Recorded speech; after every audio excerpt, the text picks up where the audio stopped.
Amerikadagi Mehrigul degan bir singlimiz shunday deydi, lager shohidi. 22 yoshlik bir singlimiz bor deydi. Acha biz g'ayrat qilaylik, bizni Uyg'urlar chuqur bu yerdan qutqizib oladi deb shu umid bilan turib ulab ketdi deydi. Yani shu qiz dediki biz g'ayrat qilaylik, az qoldi, bizni Uyg'urlar chuqur qutqizib oladi deb. Hurmatli jamoatlar,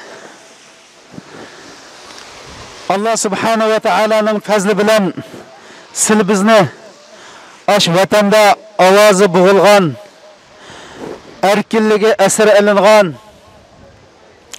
ovozini chiqaray desimi chiqarammagan shu qarindoshlarimizning ovozi bo'lish uchun Allah hikmat bilan bizni shu erkin dunyoda mushaga chiqiribdi.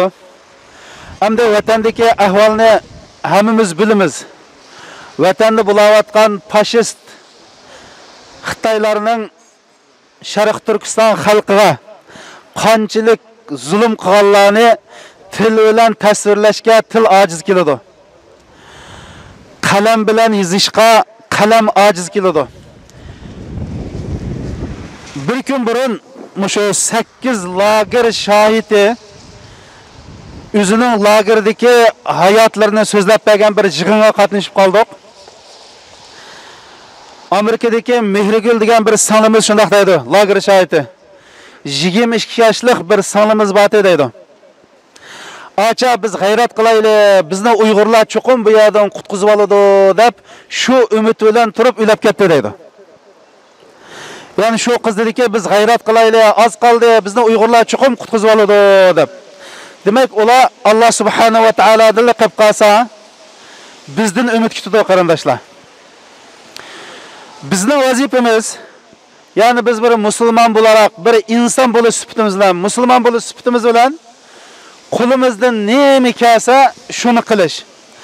Endi hozir qo'limizdan hozir kelgan ish nima degan vaqtida qarindoshlar, biz ash tuqqanlarimizning, olim o'limolarimizninki rasmlarini ko'tarib chiqib, butun dunyoga, erkin dunyoning vijdoniga, turi qarindoshlarimizninki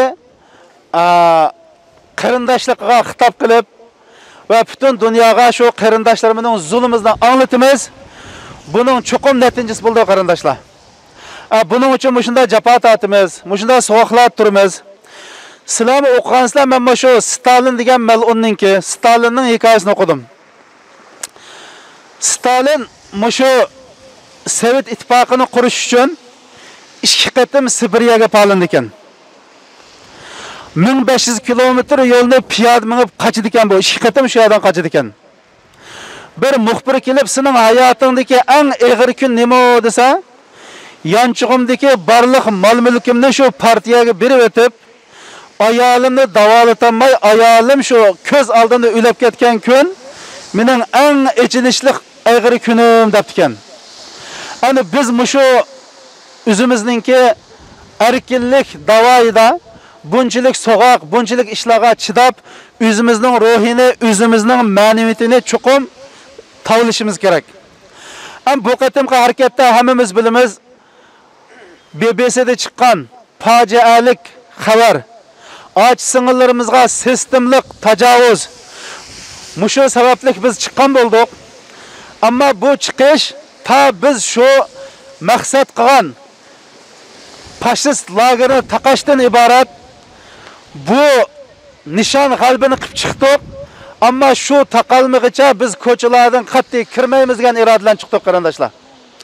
Chunki qandoq bir musulmon, qandoq bir Uyg'ur erkiki ashundaq tilga tasavvur qilsiz bir razillikni ko'rib turib uyda xotirjam yotalaydi, xotirjam uxlay oladi.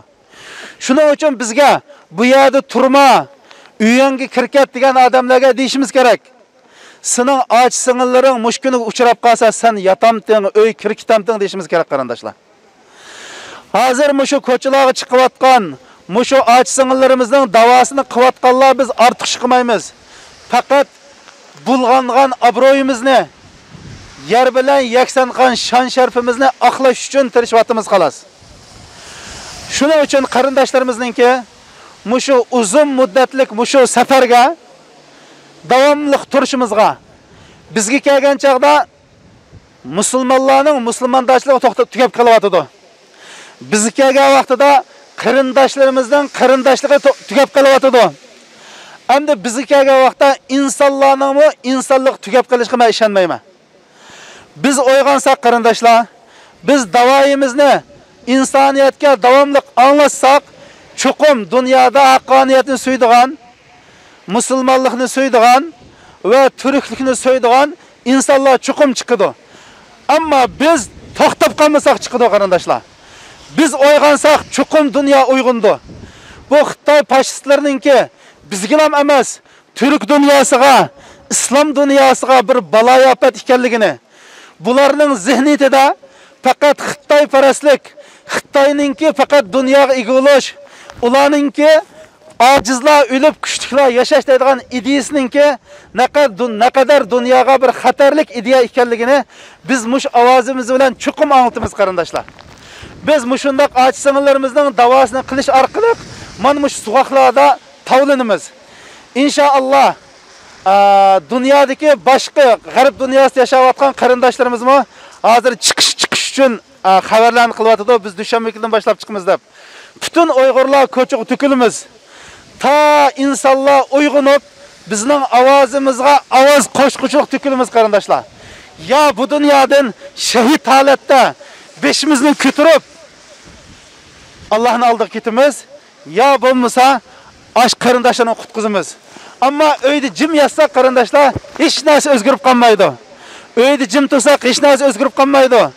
Xitoy kommunistlari bizni turklarni, musulmonlarni yo'qotadigan plani 1 minut 1 daqiqa to'xtab qolmaydi qarindoshlar.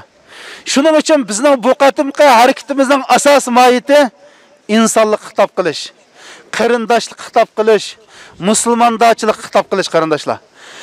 Chuqum bizning ovozimizning natijasi ko'rindi. Laysa lil insani illa ma sa'a va anna sa'yahu sawfa yura. Alloh subhanahu va taolo inson o'zi erishgan narsaga chuqum erishadi deydi qarindoshlar. Ammo biz bir kun chiqib tovlab qo'yib, ikkinchi chiqib tovlab qo'yib kelsak, natijasi bo'lmaydi. Ham hozirchilik bo'lmaganimiz ko'ryapmiz.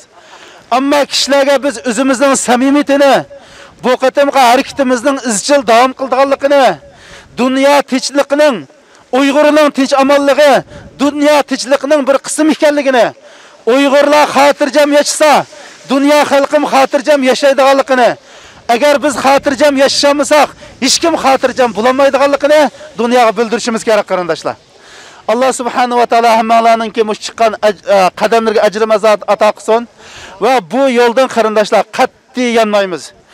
Ya bizmi o'lib Allah subhanahu va taolaning oldida va qarindoshlarimizning oldida insondak, Uyg'ur erkakidek beshimizni ko'tarib ketamiz.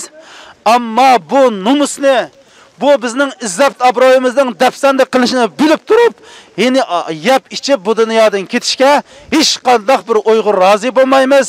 Shuning uchun bizning talab qilganimiz mayli turk qarindoshlarimiz bo'lsin, mayli musulmon qarindoshlarimiz bo'lsin va insoniyat qarindoshlarimiz bo'lsin, Xitoyning bu fashist irqiy qirg'inchiligini to'xtatish kerak. Xitoyning bu tajovuzini to'xtatish kerak degan mana bu umid bilan chiqdik. Hammanglarning bu yo'lda davomli minishinglarni umid qilamiz. Assalomu alaykum va rahmatullohi va barakatuh.